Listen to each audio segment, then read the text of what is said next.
Cops of Reddit, what's the creepiest thing you found during a house search? I was a fresh officer with the dreams of being a hero. I get dispatched to a call of a family fight. Not wife-husband, but brother-sister. The female was reporting the male had attacked her. I arrived and located a female and male. The male I knew from prior contacts. I detained him in handcuffs and quickly smelled the strong odor of pepper spray.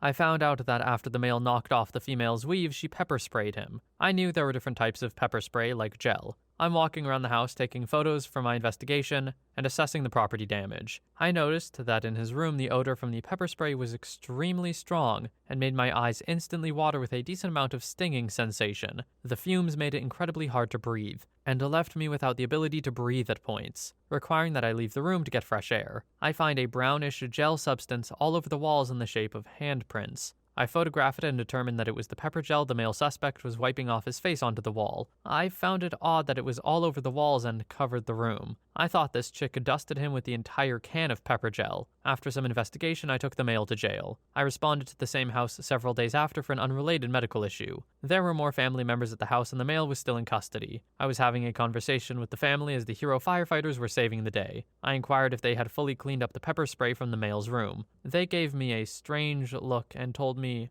there wasn't any in there. I told them about the gel that was on the wall, and I then sat there in horror as they explained to me this man had been for years nutting on his walls and playing with it. And the gel was in fact old seed, and the fumes were the pungent smell of this man's nut room. My freaking God. Story 2. Not a cop, but a former corrections officer. Doing a cell search one time and stumbled across a 500 milliliter Coffee Mate container almost full of accumulated seed. I was later told it took 7 months to save it up. I've seen and dealt with a lot of crap, but for some reason, that one ranks up there. How? How are we 2 stories in and it's already 2 stories about the same sort of deal? I swear, if this third one is also... I'm gonna lose it. Story 3. My brother is a cop. He told me about this time when they responded to a workplace accident where a rail yard worker had been crushed between 2 rail cars. The guy had been crushed/pressed into the ladder of one of the cars. They kept hearing voices coming from the body, muffled voices but definitely coming from the body. It took them a while to figure out the worker had been carrying a radio. Needless to say, they were a bit disturbed until they reached that conclusion. Story 4. My dad answered a domestic call at an apartment on the 23rd floor. As soon as he walked in, he saw blood everywhere, in pools on the floor, spatter on the walls and ceiling, smeared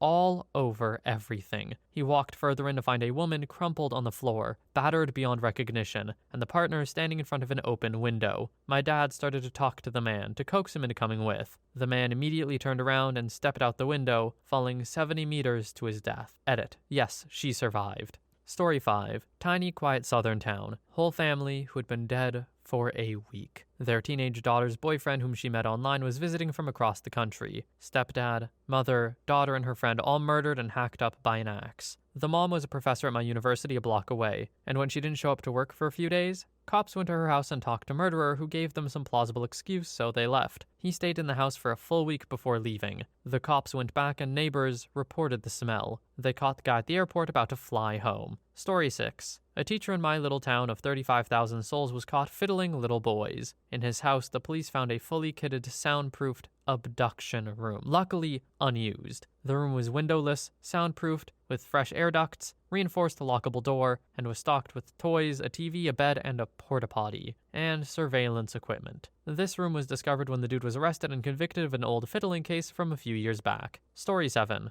Brother-in-law is a cop. He told me about a time he and his partner were called to do a wellness check on someone with a terminal illness. Family didn't know where he was, so they get to the house, knock, and no response. They entered the house to see if he had passed away due to his illness. They didn't find him there. What they did find was a stairway leading down to a basement. In that basement was a vast number of intimate toys, ropes, harnesses, etc. There was also a stage with a bed on it, and a video camera on a tripod focused on it. He had stumbled upon this guy's banging dungeon. The guy ended up being alive, but was visiting someone out of town and didn't notify any of his family. Well, if there's ever a reason to notify your family about going away, that would be one of them. This poor man probably felt so much shame. Either that, or he's like, well, I've got nothing left to lose. Sorry, maybe that was a bit dark. Genuinely, my heart does go out to him and his family. But man, that must have been embarrassing. Story 8. My very first dead guy had been in his house for almost a week during a very hot July with no AC. Did you know that your skin will become clear and you can see everything? He popped when the funeral home came to get him. Yes, popped. Some people, they're not bothered by this. Me? No, no, no, no. I don't have the stomach. This is the only part of the job that bothers me. Story 10. Friend of a cop here. He told me about how him and his buddy went to search an apartment. They looked around and his buddy finally called him over. A guy was just in an oven. Dead, of course, but in an oven.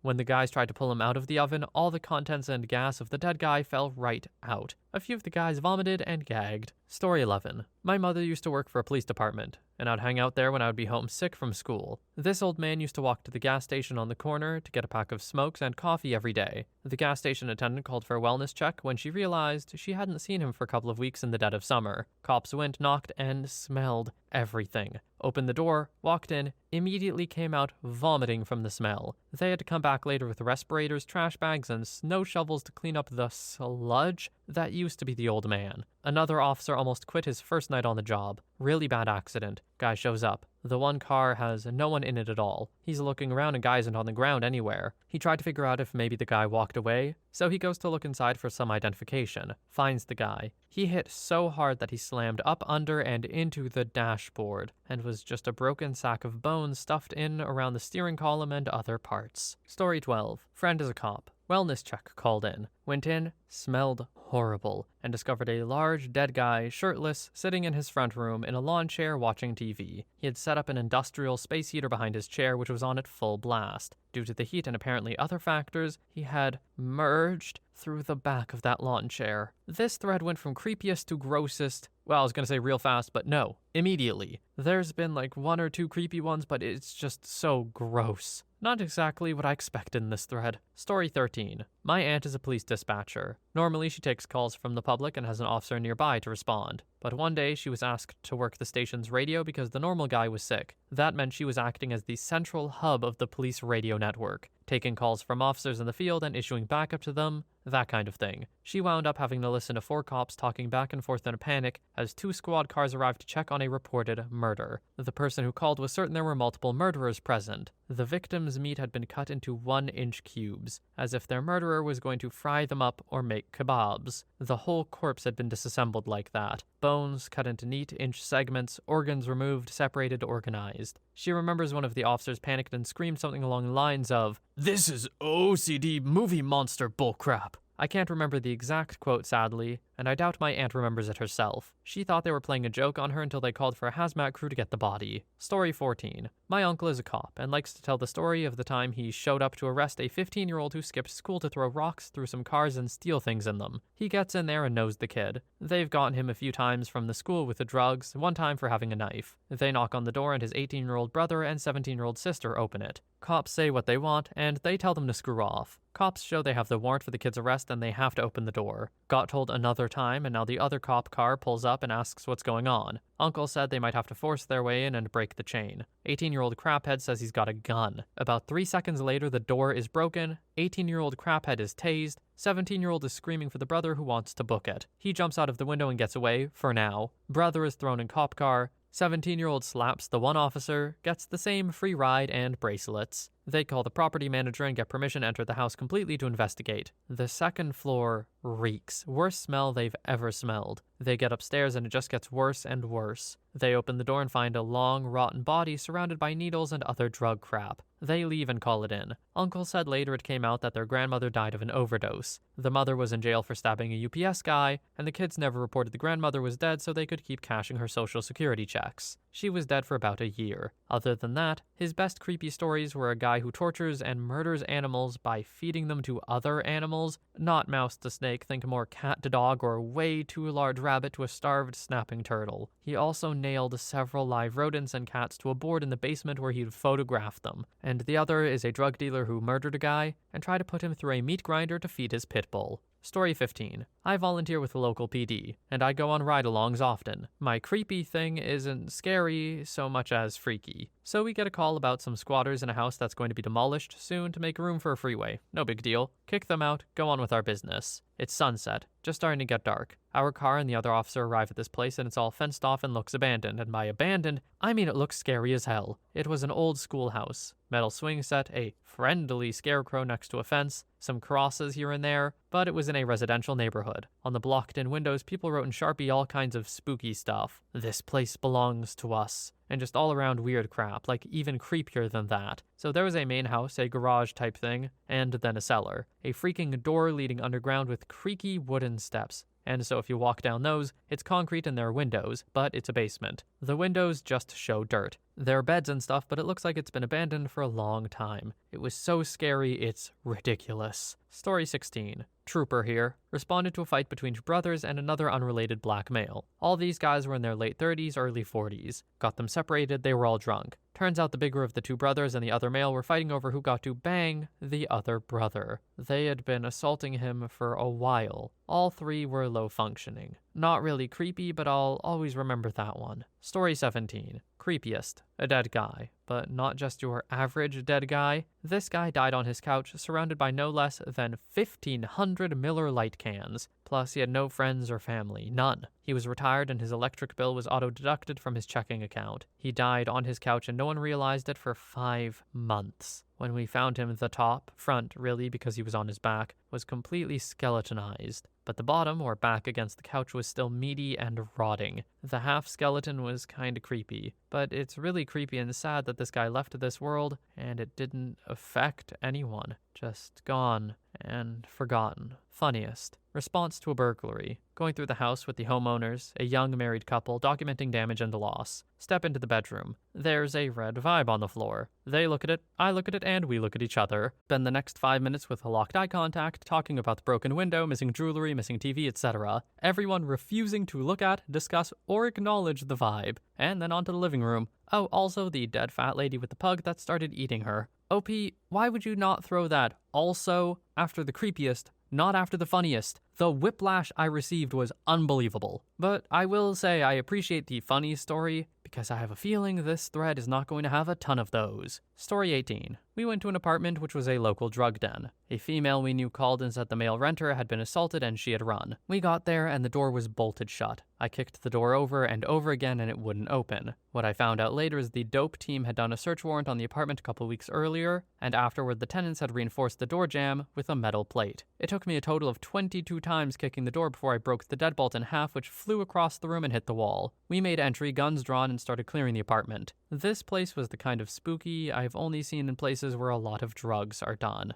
It was dark, there were swastikas, 666, upside-down pentagrams, etc. painted on the walls. Pictures of faces hung on the wall with the eyes X'd out, and baby dolls with their eyes scratched out into X's. As we cleared the first room, we started seeing the blood. First on the bed, then a trail on the floor leading into the back room. The layout was weird. One main room, then a back room which was more of a hallway, and a bathroom at the end of the hall. We followed the trail of blood down the hall to the bathroom door. In front of the door was the renter's dog, which was shaking uncontrollably and peeing all over the floor, scared out of its mind. As we got closer, the dog got really aggressive because, well, it was scared. I made my way around the dog and entered the bathroom where I found the renter hunched over in the shower, bleeding from his face, holding his cheeks with his hands. He was frantically trying to talk, pleading with us to not hurt his dog. Blood was dripping from his mouth and I couldn't understand him. Then I saw the extent of what had happened to him. His jaw had been dislocated on both sides when he was beat by 2 men with a hammer, and it was just hanging there. As he was trying to plead with us, he could only attempt to talk by flicking his blood-covered tongue in the pattern of the words because his jaw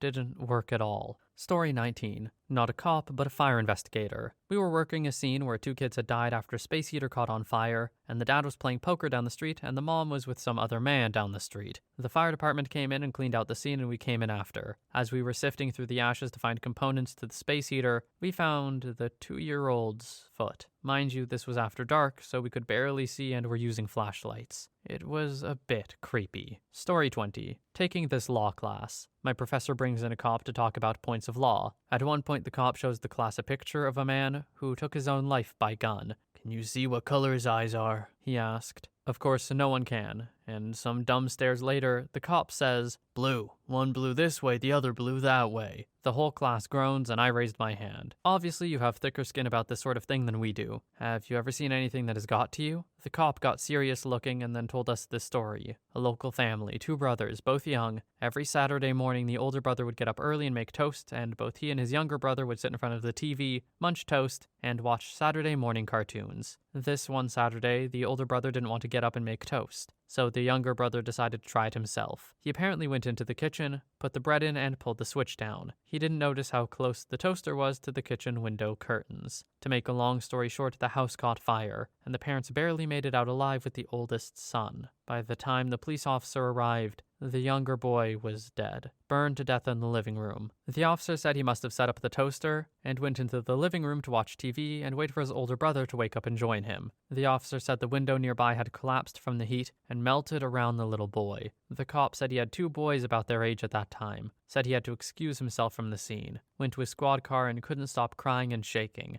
As the cop told the story in class, he started crying again. Story 21. Dude had 3 years worth of videos he took of boys and men of all ages using the public library bathroom. He said it was common for guys to go in there and pleasure themselves. I had no idea. He said most people had no idea they were being recorded, others knew and just didn't care. He also had 2 external hard drives full of every kind of twisted adult content imaginable. Story 22. Funny and irrelevant story. My cousin is a cop and a little on the short side. Minimum requirements for a New Zealand police officer. During a search of a house, he was using a 20-liter paint container to stand on to assist in searching higher areas of the house, closets and such. At the completion of the search and after 3 hours, they'd found nothing. My cousin then looked in the paint container he was using the whole time to stand on, thinking it would be full of paint, you know? Instead, it was full of weed. About 20 kilograms. Laughter ensued. Edit. Yes, thanks to all those who pointed out the New Zealand police have no height restrictions. They have no height restrictions anymore. They used to. Years ago when my cousin and I applied. Story 23. This one wasn't mine, but from an EMT friend. It's also maybe not so much creepy as nasty, but it makes my hair stand on end whenever I think of it. In one of the apartments in a nearby city, the apartment manager went in to investigate a really bad smell in one of the lower units. Apparently people all around were complaining. Once he saw what was up, he called the ambulance. So the first responders show up, which includes said EMT friend. And there's a lady sitting on the couch. There's also something squirmy going on down below in her underpants area. So they check her out and in the process remove said undergarments. Out falls a swarm of bugs. Yes, her lady bits were covered in them. Apparently said individual had a fairly strong substance abuse problem. Some of the needles she poked into her nethers, which caused an infection. This led to rotting flesh, which attracted flies, which in turn led to bugs. The worst part, she wasn't dead. Just so drugged up she basically never noticed that she was literally rotting and falling apart from the waist down. Story 24. This one is from an MP friend of mine, so take it with a grain of salt. My buddy was duty officer one night, and as such he had to respond to serious events. One night there was a fire alarm, and he and a bunch of MPs rolled on it. This was a real fire. False alarms are pretty common. The source turned out to be an officer's apartment and the officer. When the investigation was conducted, it was found that the officer had filled a bathtub with fuel and field manuals and decided to take his own life by sitting in the tub and igniting the fuel. After a few seconds, he decided this was a bad idea and ran from the tub to his apartment door before death finally took him. So the responding MPs found his charred remains and the bits of burning flesh that were still falling off of him as he ran for the door. Story 25. I spent my first year as a constable in an inner-city suburb of Queensland. Now, of the population of this area, something like 40% was reserved for government-commissioned housing for rehabilitated criminals and persons released from mental health assessment centers. So there was a share of creepy crap. But to be fair, for the most part, the people we dealt with were more like cartoon characters than super shady creeps, but they had their moments. One guy that we'd met before just had decided one afternoon to start destroying crap in the commissioned set of units he lived at. He was freaking going off. Kicking through latticing, throwing pot plants off of buildings at passerbys, stealing and collecting people's shoes, smashing car windows. After about 15 minutes of mayhem, he must have ran out of steam and gone back to his unit. That's where we found him. But he just would not stop screaming and bashing his head and face into any surface or object he could find. Eventually, we got a van with a pod and secured him. Then we went back into the house to figure out what the hell had happened. The house is a mess. Somehow he had fit 2 Coles trolleys inside and was using them as furniture. The whole place smelled of rotting food and crap. On the coffee table, if you can call it that, are a series of scrawled notes of just expletives. Again, not massive mental function with this guy, and a wooden box. Inside the wooden box was about 100 small clip seal bags. Over half the bags had a brown granular organic material in them. The others had clear crystal-like stuff in them. The brown bags were somewhat organized from smallest to largest staples. Now, with the type of people we had in the area, we had all sorts of wonderful ways these people got high. We were used to seeing weird crap that people would ingest. So we don't recognize these bags, but we've got a pretty good idea it's a narcotic of some kind. So of course we examine the bags and their contents. There's enough there to test if need be, so I get one of the bags and empty the contents to see it better. So these samples of brown material, they've got flecks of color and little tendril-like hairs. Not unusual for a plant derivative to have, but I've never seen it before. So I'm looking at it as I talk to my partner, saying it might be really coarse hash derivative or a byproduct of production of something else. Might explain why this guy went nuts. A dog unit officer who arrested with the assist comes in. He sees the scene, looks at the coffee table, looks at the bags, looks at me holding the contents of one in the palm of my hand, and straight away says, "That guy's got golden staph. He's been collecting scabs." This guy had been picking at a golden staph infection on his leg, collecting the scabs, organizing them into smallest to largest, and then eating them. The small yellow crystals, snot and crust from his nose. Same end goal. Well, could have gone my whole life without reading that one. I would love to stop here, but nope, gotta keep going. Gotta soldier through. Ugh. Story 26. Hoarder's house last spring. Go in and there's maybe 5 inches of dust everywhere, and clothes all over and mail from 1999. There was a small walkway clear through the house, just enough to walk around. I walk into the bathroom and there are turds floating in the toilet and the water is spinning, so there's just a whirlpool of turds. Story 27. Less creepy, but more of a surprise. Got a call for a burglary. I'm doing a walkthrough with the resident, noting all the missing and damaged property. He was an older guy. We're in the bedroom looking in drawers. I open one and see it full of women's panties and bras. I ask him when his wife will be home to help identify missing items, and he stutters a bit and finally just says that they're his. I closed the drawer and went on with my investigation. We're all a little weird, bro. Far be it from me to judge you for wearing pretty underwear. Story 28. Not a cop, but I worked alongside Adult Protective Services and sometimes cops. The place smelled absolutely dreadful. The elderly lady was dead, sitting upright on the couch. She had crapped herself a watery one at that time of death, apparently. That's not the only thing that smelled bad. There were buckets of crap, literally dozens of buckets filled with fecal matter in every room of the house. One of the cops didn't have a face mask, and he almost puked every time he coughed or sneezed because of all the dust and the putrid smell. Apparently, the elderly lady lived in the home with a few of her brothers. Some homeless people that were squatting in the backyard were the ones that called the police because they saw the brothers leave, but hadn't seen the lady in days. The smell coming from the house also raised some red flags. Story 29. Not a cop, but my brother is an EMT that told me these 2 stories. Cops got called because some children were wandering around in the yard of a house in the evening. Neighbors had never seen those children, and there were no parents or other people. No lights on in the house or any signs of somebody being home. The children weren't wearing any clothes. They approached the kids. The children are 6 to 10 years old, but they talk in an indistinguishable language or basically gibberish. Cops call for backup and ambulance because this gets freaky. They take care of the kids outside. Nobody knows what the kids are saying. They're very pale, like they've never been in the sun. Cops enter the house. No electricity.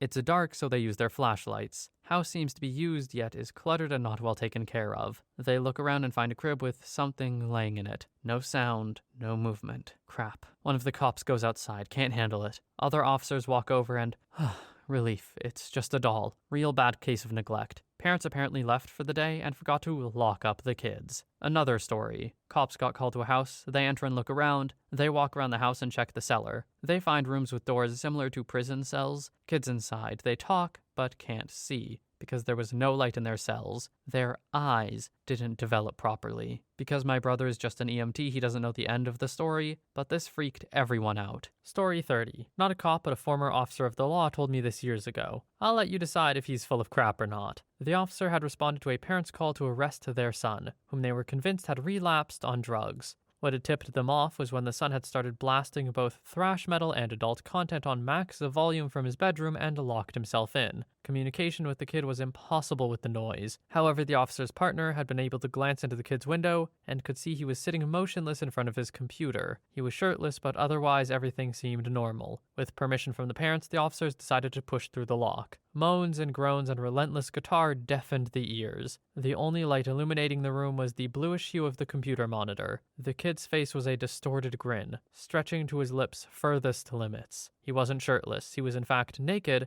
and drenched in sweat, and in his right hand, cupped like a chalice, were his balls, which he had ripped off in a flurry of drug-induced self-mutilation. Story 31. Australian here. Worked remote enough for some good stories. Late at night, called to a drunken dispute where a firearm had been discharged. Attended with 4 or 5 of us, the whole patrol group. Found the gun, which was good. My partner went to unload it and realized it had no trigger. He went to touch the safety and paused. We both had a closer look and then asked the owners. Apparently the safety was the trigger. Anyway, no one was licensed, so we searched the house for extra ammo or other weapons. No one is really supposed to have guns here unless you have a good reason. Don't know why I did it. It was a dumb idea given the state of the house and the area. Dog poop in the floor and stuff, nappies everywhere. I opened the fridge, staring face to face with a kangaroo with its paws out looking at me. That was the top shelf. I looked down one shelf and there was the other half of the kangaroo, tail hanging down off the middle shelf. The smell. Oh dear, the smell. The light was on. Not sure if the fridge actually worked though. Closed the door pretty fast. Of course, the most reasonable thing to do was to move on to another part of the room and yell at my partner to check the fridge. Not really creepy, just unusual. I was newish at the time. Story 32. My dad was a state cop. Yeah, shut up. It counts. He responded to a call in a rural area once. The couple involved were known repeat domestic violence/battery offenders. This time, the lady apparently had had enough, and either shot the guy in self-defense or shot him point blank. When my dad entered the trailer, he told me you could see a thick of dark muck on the floor. Some spots were more splattered/thicker than others, but it was clearly a trail, as if something had been dragged. My dad and his partner followed the slick through the front room where the man had been shot. It crept down the hallway and into the kitchen, where they saw the man himself. He had dragged himself bleeding from the chest/stomach through his house, trying to reach a phone. He made it into the kitchen, where he managed to hook his chin onto a table, so his chin was still on the tabletop, and his body kind of drooped under him with his legs kicked out behind him. Story 33. Had a buddy I worked with as a retired officer. He was driving past and saw a multi-car roll over on the interstate, so he calls the ambulance and starts to look for people who got ejected from the cars. Found all the passengers but one. Most of the people lost their lives. Finally, the ambulance and a fire truck come, and he's trying to find the last person.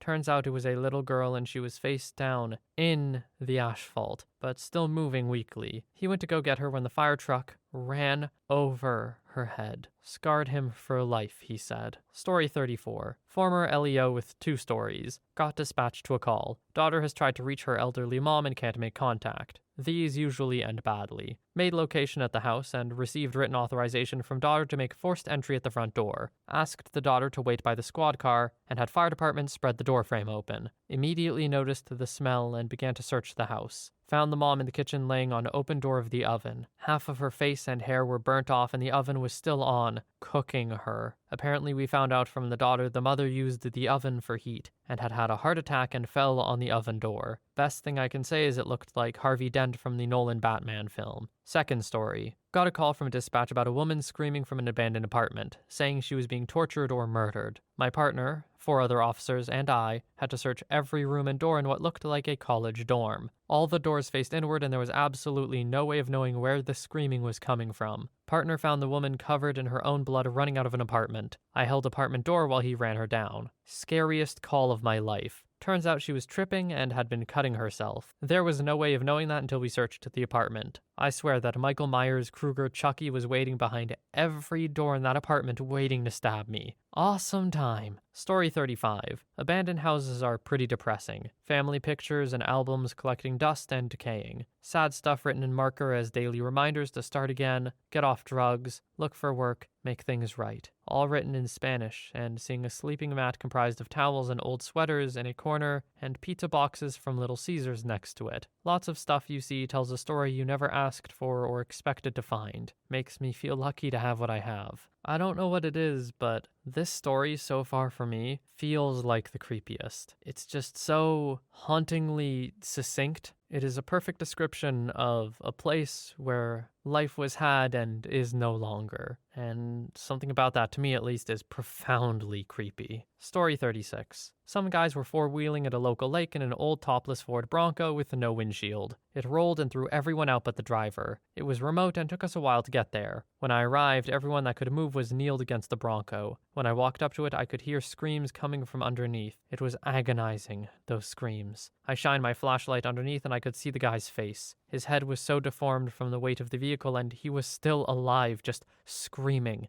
FD was still a few minutes out and we didn't have anything to lift it off him. The kneeling people were apparently trying to lift it off. Then they reverted to digging. It was horrible. Such a helpless feeling for what seemed like eternity. The screaming eventually became low moans that eventually stopped. The guy passed away before we could get him out. This was my first year as an officer. Later that night, early morning, I had to go tell his wife about his passing. It was really hard not to break down crying with her. She wanted to know more details and all I could think of was the screaming. I'm not sure if she ever learned the horrible details we encountered that night, but I didn't tell her. Those screams woke me up many nights for years after. Eventually, they get replaced with new tragedies. Story 37. My dad is part of CSI and tells me odd stories every day as he comes home. A heavily obese hoarder was living in her apartment, everything filled head to toe with rotting food, wrappers, and pee. She held the common decency to use her crap-covered toilet and did so, but on that particular day it wasn't just a good old number 2, it was also a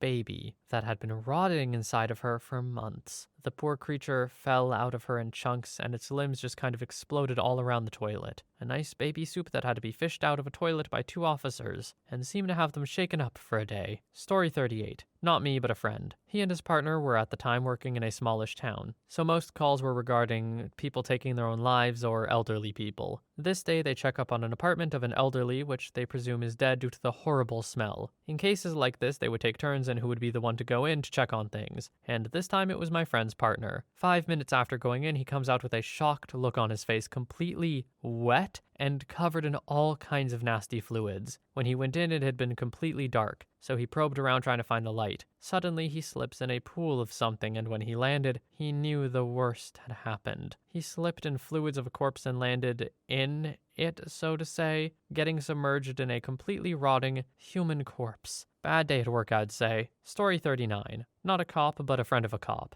My buddy's the sheriff even though it's of a very safe small town. He still takes his job seriously and has done a lot for the community. Nothing bad happened to the community until he had to investigate a double homicide. One mother and her child shot by their divorced father/husband. My buddy's daughter had to photograph the body, and she couldn't forget about it, and she tried to take her own life months later. Story 40. Dead bodies, especially hanging bodies, are always creepy finds. Found some guy's hate room, a back room in a trailer with a red light full of knives and holes in the paneling. It's not uncommon to walk into a house with weapons, but there was one dude I remember who had motion detectors and cameras in his yard, as well as a hunting or sniper rifle at every window of the house. There was another warrant served on a dispatcher at a local agency. He was found in his house with no utilities, several female wigs, and a piece of raw meat in his bed that he'd been sticking his dong in. I guess what made it creepy is the dude seemed odd, but not crazy as a crap house rat. Story 41. This may be a bit off the post, but my friend is an officer. They got a call one night from a 4-year-old that dad was hurt. When they got to said address, the small child answered the door. As they head inside, they hear a woman calling out, "In here." They approached the bedroom to find Mom tied to the bed, dressed as scantily clad Wonder Woman.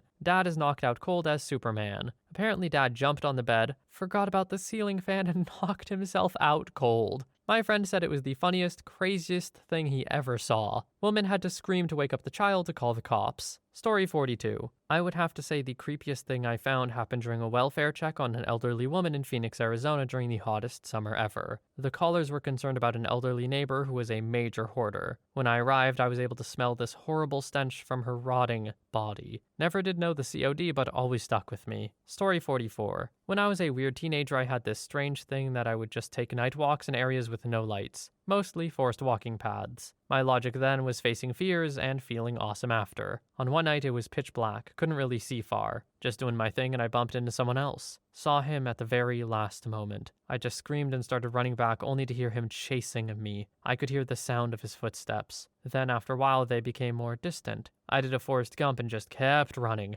Never went for a night forest walk again. Thinking back, my guess would be that he was some sort of forest ranger or something. Back then, I figured I was gonna get murdered. Story 45. In keeping with the question and not venturing into storyland with things that have occurred outside houses, homeless man died inside a vacant house in July. Had been there about 2 weeks before someone found him. Bugs crawling inside his mouth and eyes, extremely bloated. He popped when the FD went to move it. They had on full SCBA gear. It was awful. Lady died inside of her house and wasn't found for a week or so. Her dog had started chewing her left foot off in hunger. Guy died inside of his house and had no family checking on him. He was there about 6 months before we found him. He looked like a mummy, actually. And all of the thoughtful ways people have taken their lives. Putting up tarps before blowing your brains out, or the one guy that lived in a studio apartment above a popular restaurant. He removed part of his ceiling to get to a crossbeam to hang himself. He cleaned up the mess, vacuumed, did his dishes, made his bed, laid out various piles of cash/property, and each had a handwritten note for the recipient, turned on some music, and hung himself. And my personal favorite, a vacant mansion in town was owned by a rich family, and it kept getting burglarized. My zone partner, female, and I, male, would occasionally go inside the house and do a walkthrough to make sure no one was inside. We decided to do the whole house one night instead of just the first 2 floors. Went up to the attic and found boxes of adult content magazines and books. Mostly vanilla stuff, but there was one book. I don't know what it was called. We flipped to a random page. A lady was pleasuring a guy with the bend of her arm, like where the elbow is. Turn the page, the guy is literally screwing her armpit. Couple pages later, the guy has moved south, but he skipped over the honey hole and the Hershey Highway and was now banging the bend in her knee. I looked at my partner. We were both very good friends and both married, and I said, I wonder what that feels like. And she looked at me and smiled and said, why don't you try it and find out for yourself? That was not an invitation, apparently. Story 46. Oh, Christ. So we get a call to do a welfare check. Someone called the station house because they haven't heard from their mom, and could we pretty please swing by to check on her? Fine. We get to the apartment building, knock on the door, and when there's inevitably no answer, we grab the super to open the door for us. The first sign that things were going terribly wrong was that the chain was still on the door. The second was the god-awful stench coming from the place that told us something was dead inside. As before, it's dark in there, and none of the lights worked because they'd burned out in the time the poor lady was sitting there. We found her on the couch, positive Q sign. Hang your tongue out of your mouth like you're dead, and you get the idea. And it smelled of the beginning stages of decomposition. So it's the DOA,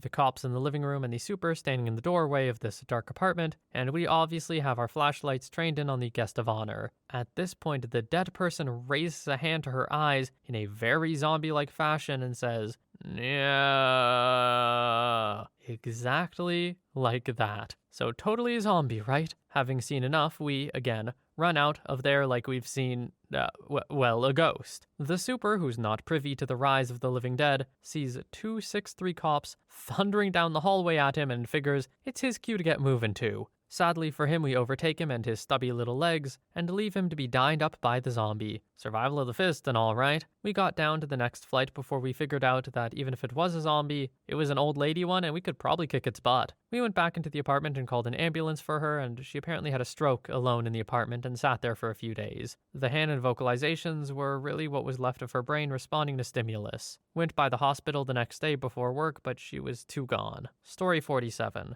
Not a cop, but my dad used to be one a while back. He told me about a time he had a call to domestic violence. If I remember right, the boyfriend was abusing his girlfriend, and somehow it came down to self-defense. The girl shot him and ended him. I guess they still had their guns out when the body twitched and scared the crap out of my dad's partner. He almost shot the guy on reflex. After that, they found his driver's license and discovered it was his birthday. So they sang happy birthday to a dead guy. My dad has a lot more stories, and that wasn't even the most screwed up one, but it came to mind first. Story 48. A guy I worked with for a few weeks was out on bail for hitting and murdering his girlfriend with his car. They didn't know if it was him for sure, so he was out until the trial. It later came to light it was him. When he didn't show up for some court appearance, the cops were sent to find him and found a dead body in his living room. Apparently, the dead person had found out he did in fact murder his girlfriend with his car and was going to testify against him. So, he murdered him. Edit. I was super out of this when I wrote this, so I'm going to copy a summary that someone else wrote. You worked with the guy for a few weeks, I'm going to call him Chad. Chad was charged with hitting and murdering his girlfriend, Sally, but was out on bail. When Chad didn't show up for a court appearance, the cops went to Chad's house and found a dead body, but not Chad. Apparently, this other guy, Bernie, found out that Chad murdered Sally,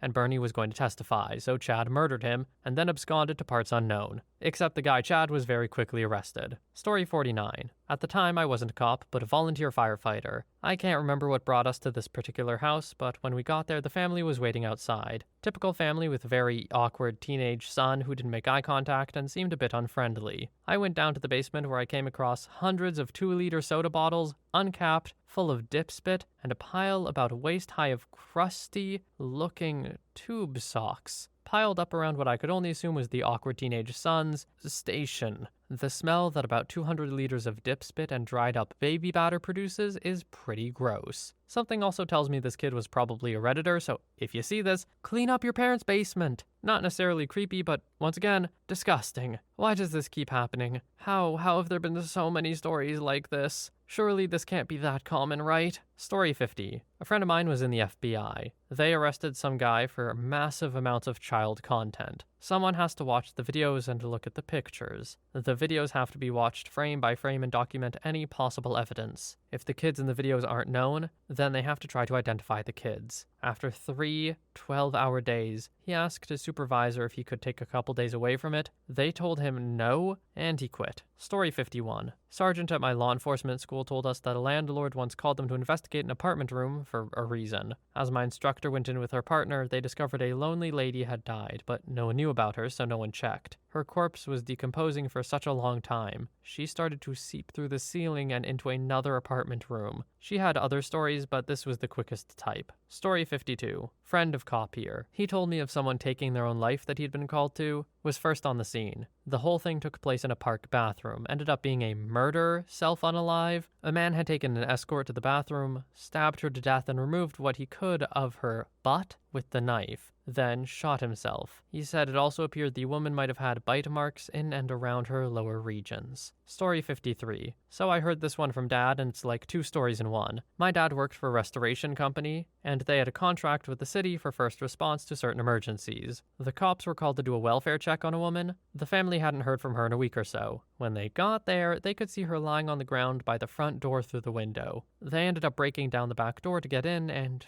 she was long gone. So they called the restoration company to come board up the broken back door. My dad arrived on scene before they removed the body. She was all bloated and nasty. My dad, never having seen a dead body except at a funeral, was a bit disturbed. The chief of the fire department was there and asked him if he was doing okay and if it was his first body. My dad was like, yeah. The fire chief didn't seem bothered at all, so my dad asked him what was the worst he's seen. He had 3 stories, and this was, in my opinion, the most disturbing. The scene. Apparently, bystanders had seen a guy on his cell phone, and he was clearly arguing with someone. He hung up abruptly and threw his phone on the ground in anger, then walked out to the highway. I'm not sure the exact road setup. A 17-wheel semi was driving up and he jumped out in front of it. The driver tried to stop but couldn't. Every single wheel ran over him. When the fire chief got there, he said there were body parts and little pieces everywhere. The chief thought there was no way someone could survive that. He walked up to the majority of the body and heard noises? Apparently the guy was still breathing. Then after a moment he stopped. Immediately the chief goes in to start for CPR. As soon as he touched the man's face, the whole head caved in like a rotting pumpkin. Story 54. Back when I was in training, I had to call for service where these people didn't want to go in their house because they thought it was haunted. They weren't explicitly saying the word haunted, but heavily implied. They said the last straw was when they went to go to the bathroom and saw glowing green handprints all over their bathroom walls. Okay, sure, I'll check it out for you. I go into the bathroom and sure enough, there were freaking glowing handprints all over the walls. My training officer and I noped out of there pretty fast. Sketchy house. This isn't my creepiest call as far as dead bodies and such go, but it was the only one that was related to paranormal creepy rather than regular old creepy. Yep, I definitely can't say that wouldn't freak me the hell out too. Like, I'm sure there is some explanation for it, but if people are saying their house was haunted for the longest time, and you're just like, yeah, sure, whatever, and then you go check it out, and there's green handprints on the walls, you're like, okay, yeah, my bad, actually. Story 55. I'm no longer a cop, but it wasn't because of this scene that I left the profession. Got a call from a wife that her husband had died/taken his own life in their backyard shed. I was the first on the scene, and she directed me towards the backyard and told me that the door to the shed was around on the side. I walked around to the side of the building and saw a guy in full French-made attire hanging by the neck. The garage ended up being a super kinky dungeon filled with leather, whips, machines, weird pics on the walls, and buckets of, liquid? The best part was that the whole place was wired for video and sound. It ended up being a case of autoerotic asphyxiation gone wrong, and his wife was mortified that the whole dungeon thing had gotten out. Story 56. Not a cop, but a contractor for cleaning up dead bodies. My high school psych teacher told a story about how he got a call to clean up someone ending their own lives in Louisiana, I believe. He shows up to the house with his partner and gears up in a hazmat suit and heads up to the attic. A man had taken his own life in there a week ago with a crossbow. Upon entering the room, he was hit with a wave of moist, pungent corpse air, and even through the suit it made him retch. This guy sat on a box and held the crossbow out in front of himself and pinned himself to the wall with a bolt through the head. As they started removing the crossbow bolt, his severely bloated body exploded into giant slop, covering both of them in week-old guts. Needless to say, he chose a different career path. Story 57. Not a cop, but EMS. This happened a few months back. I would volunteer with EMS in a town about 20 minutes away from where I live. Pretty small, so it's pretty slow. We get the first call of the day around 10 a.m. I asked the medic what the call was, and he says 44. I asked what that was, since I haven't heard of it before. He says the guy shot himself with a 44. I wasn't sure if I should believe him, since he bullcraps sometimes. We get to the scene, and the PD is already there. The 2 officers and some FD volunteers are there waiting by the door. I walk into the house, and instantly, something doesn't smell right. I look around and notice the guy's a hoarder. I think maybe it's something thrown around that smells. We continue to the bedroom, and there's the guy laying face down, head between his nightstand and his bed. It smelled pretty bad. He had a gash on his head from when he fell and I'm guessing hit the nightstand. He was 60 years old and pretty unhealthy. The other medics and police said he probably didn't die right away. The guy had been dead for about a week. He was starting to decompose, had bugs on him, and his skin was wet to the touch. Bubbles of water deposits on the outer layer of the skin. They made us check for a pulse, so we hooked him up to our monitor, and, well, he had no pulse. I was surprised that they made us check for pulse. Like, really? He's as dead as he can be. But they needed a printout for some reason. The smell was similar to dead animal smell, but it lingered, and I would occasionally smell it throughout the day. On my way home, I passed a dead animal, and since I was on my Jeep with no top, I got the smell pretty hard. Almost puked. Story 58. Not a cop, but I know a lot about the case, and I know people who discovered it. In my city, at the Travel Lodge on the main commercial street, a few people who met on some dating site or Craigslist or something ended up ritually taking their own lives inside of one of the rooms. According to the police report, the 2 people who found it weren't the actual cops, but rather the next-door occupants. They heard a commotion and looked out their door, only to find blood coming through the door like it was the freaking Shining. They walked in to investigate and found the mangled bodies of the 2 women who found each other, and the barely living body of the guy who found them both. As he told it, they were supposed to let him murder them both for the glory of Satan or something, then he would take his own life. The crime scene was so gruesome and traumatic that several police officers and paramedics and nurses who treated the guy were all later treated for post-traumatic stress. And the incident has led the way for movement calling for having PTSD therapy for first responders. Edit. Another story. An Air Force major who, get this, was in charge of the local cadet corps was found with a massive multi-terabyte storage of child content on his computers. I was in cadets for a few years a while back, Army, and the commanding officer of our Air Sister Corps was caught with CP. This guy was a major, and he was in charge of 100 children on a weekly basis. I was told he later hung himself in order to escape prosecution. Funny story, I was on a school field trip and our bus driver wore a bomber jacket with Royal Canadian Air Cadets Corps crest on it. I sparked up a conversation with him, and as it turns out, it was Major Pedo's direct successor. One thing led to another, and we got on the topic about the guy and how the Corps reacted. Believe it or not, but as it turns out, taking over the Air Cadet Corps from someone like that isn't as hard as one would expect, apparently. The cop who found it, coincidentally the mother of one of the Air Cadets in the Corps, called it the most disgusting thing she's ever seen in all her years of service. No wonder that major decided to call it quits. Safe to say it, but my town of 200,000 plus people is quite the little screw-up. Mind you, I haven't even mentioned being the ice and crack and H per capita capital of Ontario. That's a whole nother story. Yep. As far as creepy things go that you could find, a ritual self-sacrifice, some weird,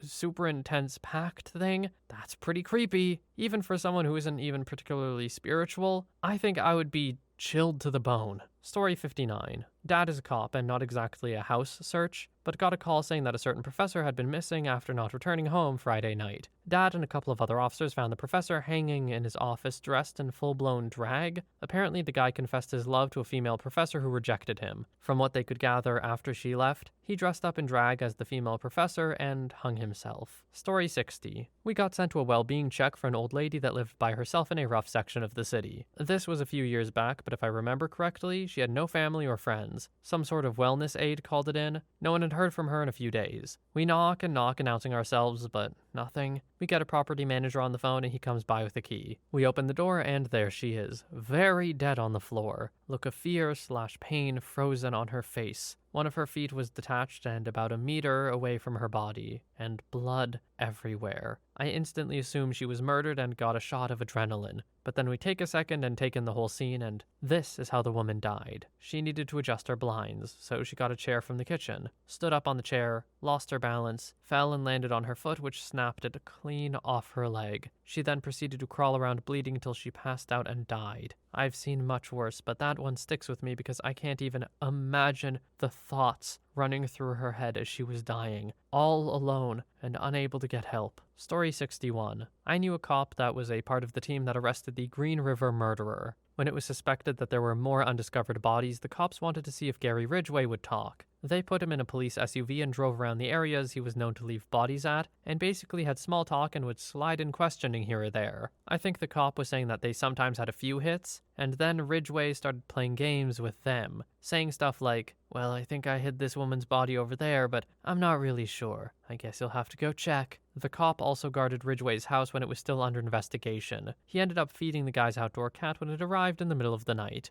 I've seen enough Criminal Minds to know that, yeah, being up close and personal with someone that unhinged, I mean, just being around them, you'd get weird vibes. Talking to them, literally being toyed with by them. Not a cop, but our campus monitor at school told me the story for an interview for the school paper. When he was a few years into his career, he answered a double homicide call. Kid murdered both of his parents with a 2x4 on Christmas Day. Went and documented the scene and went back on patrol. Later that night, he sees someone walking down the street that matches the suspect description. Stops the guy and asks him basic questions and notices some blood on his sleeves and some gray crap on his watch. Immediately arrests him and realizes what the gray crap was. Suspect looked up at him and straight-faced says, "Got that promotion on this one, huh?" One of the most sobering and dark conversations/stories I've had with someone. Really makes you look at the world differently. Story 63. Guy on my shift got a domestic call on the other side of the county. He responded to the house and found a guy running laps around the yard of the home. The family said in broken English that the guy was possessed and they had called a witch doctor to help out who was on the way. Crazy guy ran up to the officer and got in his face, so the officer detained him by placing him in handcuffs and laying him down on his back on the porch until he could figure out what was going on. While talking with the family, he noticed that the guy was moving. The heels of his feet were on the ground and his body was flat, but his upper body was 3 feet off the ground, and his hands were still cuffed behind him. Dude was levitating. Officer pushed him to the ground, took off the handcuffs, and told the family how they could have him committed and left. Story 64. Not a cop, but doing a roving watch on a US naval base. Basically walking through all the barracks and making sure nobody was breaking the rules. It was a dry base, so no alcohol allowed. Passed by a partially open room door, smells like drunk vomit. Opened the door, saw a male on his bed vomit on his chest and neck, pooling around his head. Performed as much first response as I was allowed to, but he'd asphyxiated. Choked on his own vomit. He was dead. The creepy part was a sobbing sound coming from underneath him. He was wearing civvies. Looked like he'd been out earlier in the night. Found his phone underneath his shoulder when I tried to clear his airway. It was his fiancée on FaceTime. She listened to him die. That stuck with me more than anything. Story 65. My dad was a cop in a small mountain town. He told us stories. One of the memorable ones was this couple who went hiking in the backwoods miles from civilization. They come across a tree growing over a cliff and notice a body hanging from the tree. Search and rescue show up to recover the dead guy who had been reported missing over a year ago. He had some terminal disease and decided hanging himself in the middle of nowhere off a stunning cliffside view was the way to go. What he didn't consider, however, was after he died, a crow nested in his chest cavity. So for close to a year, he was a hanging corpse birdhouse. Dad said it surprised the coroner too when he took the body off the tree and a family of birds flew out his shirt. Story 66. I once responded to a domestic call where I heard a woman screaming from the apartment above the location, and I went to see what it was. There was no one in the apartment. Also, I had an interaction with a lady who went crazy living with her adult daughter in a house near the precinct. Nothing out of the ordinary there. Then, about a year later, I get a call to the same house, only a completely different mother and daughter. Same age group, didn't know the previous tenants. Mothers both claimed there were demons in the home and tried to take their own lives. Strange. Could never explain that. Was that place checked for gas leaks or something like that? But it's strange that it was only the mothers who went nuts, because from what OP said, the daughters seemed fine. That one is definitely a bit unsettling. One of those things where you're like, yeah, anything can happen, but that's quite the coincidence. Story 67.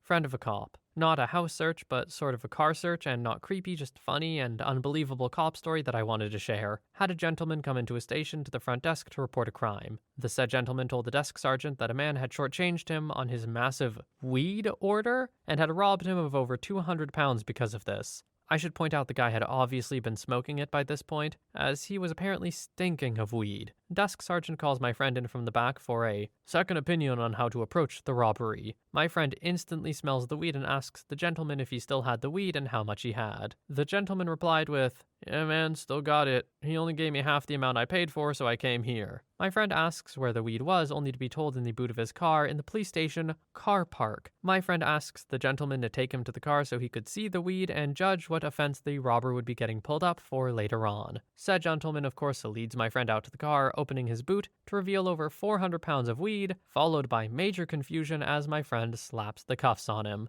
Now, I'm personally of the belief that marijuana has no real reason to be illegal, regulation over criminalization and all that. But man, you gotta have some self-preservation instincts, brother. If it's illegal where you live, you can't be doing this. It was one thing to go into the station and tell them that you had been stiffed in a weed deal gone wrong, but to lead the cop out to your car and show him the weed. Come on, man. You gotta do better than that. Anyway, that was totally not an answer to the question of the thread, but it is our last story. So in my opinion, it's kind of nice ending on a bit of a higher note. There are a lot of really disgusting, mostly, stories in this thread, but thank you for coming along with me for them. And thank you as well for watching. I hope you have a wonderful day or night wherever you are, and I will see you in the next one.